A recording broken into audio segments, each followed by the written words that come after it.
एक बुजुर्ग व्यक्ति वो हमारे पास आए ओपीडी में और उनको ये समस्या थी कि जब भी वो चलते फिरते थे उनके सीने में दर्द हो जाता था।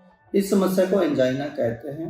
एंजाइना वह सिम्टम होता है जो हार्ट अटैक की शुरुआत होती है। उसमें यह व्यक्ति बताता है कि जब भी मैं चलता हूँ, कोई भी भारी काम करता हूँ, उस समय मुझे सीने में दर्द होने लगता है, सीने में भारीपन आने लगता है या चोकिंग होने लगती है। इस तरीके के सिम्टम्स हमेशा नेग्लेक्ट नहीं करने चाहिए और डॉक्टर्स को ज़रूर दिखाना चाहिए। वो पहले भी डॉक्टर को दिखाते रहे और इसके लिए उनको बहुत सारी एंजाइना की दवा चल रही थी, फिर भी उनके सिम्टम्स में आराम नहीं हो रहा था। हम लोगों ने उनकी एंजियोग्राफी करने का डिसीजन लिया और एंजियोग्राफी करने के बाद पता चला कि उनके हृदय की तीनों नसों में ब्लॉकेज है, जिसमें से 2 नसें काफ़ी गंभीर स्थिति में थी। हृदय की जो बाएं की नस होती है उसमें करीब 90% ब्लॉकेज था और हृदय की जो बीच की नस होती है वो पूरी तरीके से बंद थी। इस तरीके के केसेस स्पेशली ओल्डर एज में, बुजुर्गों में बहुत ही कॉम्प्लिकेटेड होते हैं। ऐसे व्यक्तियों में नॉर्मली डॉक्टर बाईपास करने की सलाह देते हैं, परंतु वो मरीज जो कि बुजुर्ग हैं, हार्ट सर्जरी का रिस्क नहीं ले सकते, कॉम्प्लिकेशन उसके ज़्यादा होते हैं। ऐसे पेशेंट्स में एंजियोप्लास्टी करने को हम लोग कॉम्प्लेक्स एंजियोप्लास्टी कहते हैं। जो नस 100% बंद होती है और काफ़ी समय से बंद होती है, उसको हम लोग मेडिकल लैंग्वेज में क्रॉनिक टोटल ऑक्लूजन या सीटीओ कहते हैं। सीटीओ वो नस होती है जो 3 महीने या उससे ज़्यादा समय से पूरी तरीके से बंद होती है। इस तरीके की एंजियोप्लास्टी करना यह एक कॉम्प्लेक्स एंजियोप्लास्टी है, चुनौतीपूर्ण काम होता है। इसमें हम लोगों को बहुत सारे अलग अलग वायर्स का यूज़ करके नसों को एक्सेस करना पड़ता है। हमने इस तरीके की एंजियोप्लास्टी करने का डिसीजन लिया और उन बुजुर्ग व्यक्ति की दोनों नसें एक ही बार में ठीक कर दी। तो सीटीओ एंजियोप्लास्टी एक कॉम्प्लेक्स प्रोसीजर है।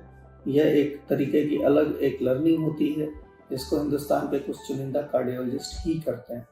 परंतु इस एंजियोप्लास्टी की विशेषता यह है कि जब भी हम सीटीओ एंजियोप्लास्टी में सफल होते हैं तो हम बहुत सारे ऐसे व्यक्ति जो कि इनऑपरेबल हैं, सर्जरी के लिए हाई रिस्क हैं, उनका बाईपास बचा सकते हैं। तो हम लोगों ने उनकी इस प्रक्रिया को सफलतापूर्वक किया और अगले ही दिन वो पेशेंट पूरी तरीके से ठीक हो गए, चलने फिरने लगे और हमने उनको डिस्चार्ज कर दिया। टेंडरबॉम सुपर स्पेशलिटी हॉस्पिटल में हम लोग इस तरीके के केसेस जो कॉम्प्लेक्स है, जो बाईपास सर्जरी के लिए हाई रिस्क है, रेगुलरली करते रहते हैं। इसलिए मैं आप सब लोगों से ये निवेदन करूंगा कि आप लोग इस तरीके के रीसेंट इनोवेशन, रीसेंट इंटरवेंशंस के लिए आगे आएँ और टेंडरबॉम सुपर स्पेशलिटी हॉस्पिटल में इस तरीके के रोगों का उपचार बहुत ही आसानी से किया जा रहा है। Thank you. ये मेरे पिताजी हैं, हम बाराबंकी के रहने वाले हैं। मेरा नाम विधि यादव है। मेरे पापा का नाम प्रमोद कुमार है।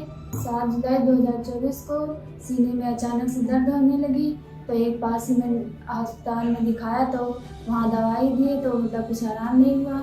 आराम ना होने के बाद हम लखनऊ आए इलाज के लिए। उसके बाद डॉक्टर ने देखा, उन्होंने बताया कि इनका बाईपास सर्जरी होगा क्योंकि इनको हार्ट अटैक आया।